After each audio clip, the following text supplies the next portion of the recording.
Howdy, it's Uncle Paul. Happy Veterans Day.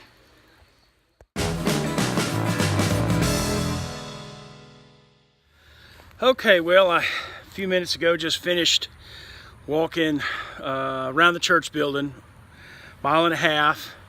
It's nice and cool today, so it was really nice. I take my time, like always. I don't try to knock myself out.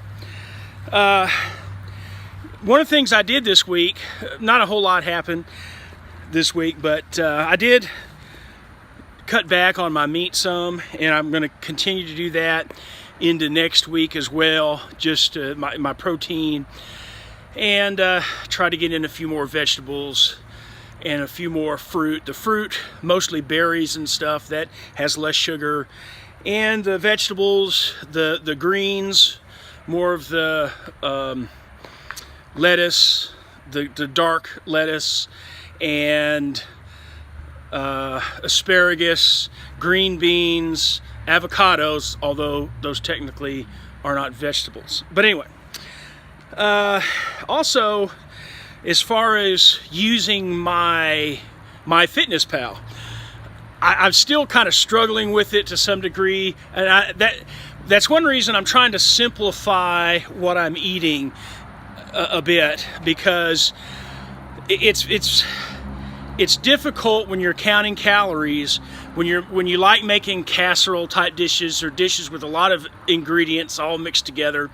You got to keep track of that, and it kind of becomes a little laborious. But once you get it in there, it's there. You can go back, and if you eat the same thing, if it's pretty much the same amounts, then it's easy. But one thing I do like about it, well, there's several things, but that makes it easy to count your calories and everything, is that you can take a picture of the barcode of anything you purchase. So far, I have not run into anything that has a barcode that it does not recognize, and it tells you how much, how many is in a serving, and all of the different calories from whether it's protein or carbs or fat, whatever. And so that's really nice. It also has, basically, it counts your steps for you. If you keep your phone on your body, it counts your steps. So that's a very nice feature as well. So there's a lot of other things I'm sure that you can do with it. I've got the free version. I'm not purchasing the premium, but there's still a number of things you can do. And it does make it easier if you're going to count calories. So I'm trying to get more and more used to that. It is Saturday. It is Veterans Day. So thank you to all the veterans out there and your families. I grew up with a lot of respect for veterans, for the military. I grew up in an Army town, Killeen, Texas. And so I've known many veterans, many military people all my life. My father, in the late 1950s, he was in the Army Reserves.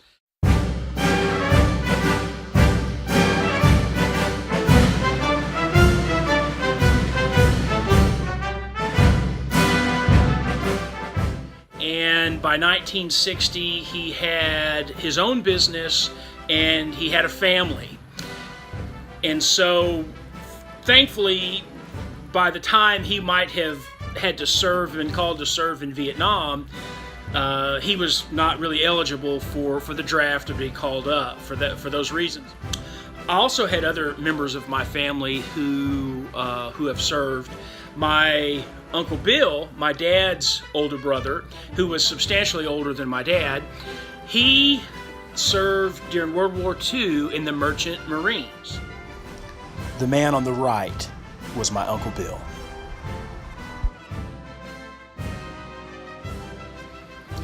He has had a lot of good stories about that. And also, I had another uncle, my Uncle Mac, on my mother's side, one of her older sister's husbands. And once again, her oldest sisters were substantially older than she was. But my Uncle Mac He served in the Korean War and in Vietnam.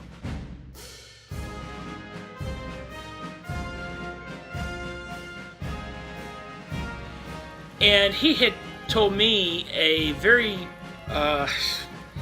interesting story about a particular battle he was in Korea. And it was kind of the classic, Chinese storming up the hill, and the United States Army were in pillboxes, a series of pillboxes connected by trenches. It happened that the enemy was able to get one of their grenades inside the pillbox.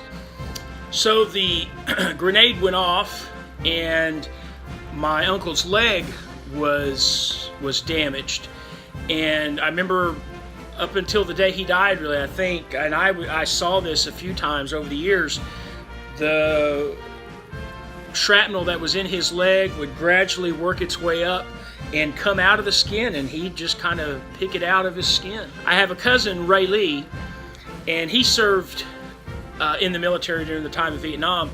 And in the very early 1970s, like 1971 or 2, at Fort Hood, they established the first Cavalry Division, and it was the Horse Cavalry Division, or the Horse Cavalry Regiment, something like that. But basically what it was, and it still exists today, it's the old-timey cavalry on the horses and pulling the wagon, and they have the sabers and everything. And I don't know that he was one of the first ones. I don't know that he was in on the very beginning of that, organizing that, but he was very early on.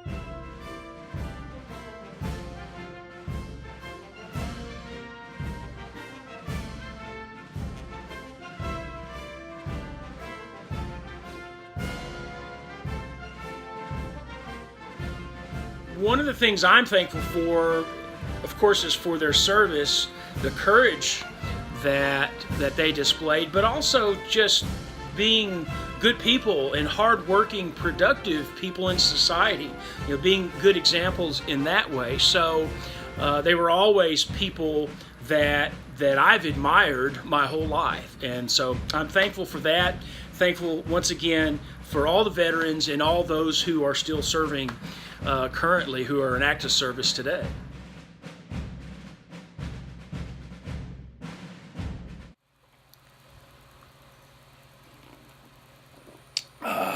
Good Sunday morning. Well, this week I lost 2.1 pounds, so I'm happy about that. We're entering into a time of year, the holiday seasons, where it is difficult to lose weight. I remember last year I had made a challenge for myself to lose a lot of weight during the holiday season, because I had never in memory lost weight during this holiday season time. And last year I think I lost 7 or 8 pounds, if I recall. So I was happy about that. I didn't reach my goal by any means, but and this year my plan is to continue losing weight week by week, however much it is, and I'll be happy with that. And we've got to approach the holidays with the right attitude.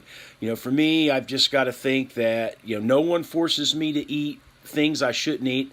I'm not saying that on Thanksgiving Day or Christmas Eve or Christmas Day I'm not going to splurge a little bit, but I make the choices of what I put in my mouth, and I need to keep in my mind and have the attitude all the time that this is too important. My life is too important. My health is too important, and to give up progress for a fleeting moment of food indulgence. I'm sure you've seen this before or heard this. My mom for years had on her refrigerator a little saying that was, nothing tastes as good as being thin feels. And of course I'll never be thin, but I will be I can get to a particular weight that's going to make me happy, make me healthy, and I've always liked that saying because it does. That's one of the things to keep in my mind is that being able to do things physically, go out and take adventures will make me so much more happy than whatever food it is I'm putting in my mouth. And, over the years, throughout my life, becoming morbidly obese, I remember many times that I would overeat and not enjoyed it. It didn't really taste good. It was like it was just habit, and I just wanted that feeling of being full, I guess. But whatever it was, it does not amount to anything compared at all to what it's like to be able to get outdoors and go kayaking and riding a bike and go backpacking, or just going and hanging out and doing things with friends and feeling comfortable about it. So anyway, guys, we've got a tough time of year coming up. Let's help each other. Let's be positive about it. And I just, one more time, I wanted to say, because I know that there's a number of you who are subscribers that are veterans. Some of you are serving currently in the military, and I know a lot of you are former first responders, or you're still first responders today. So thank you all very much, and I'll see you next week.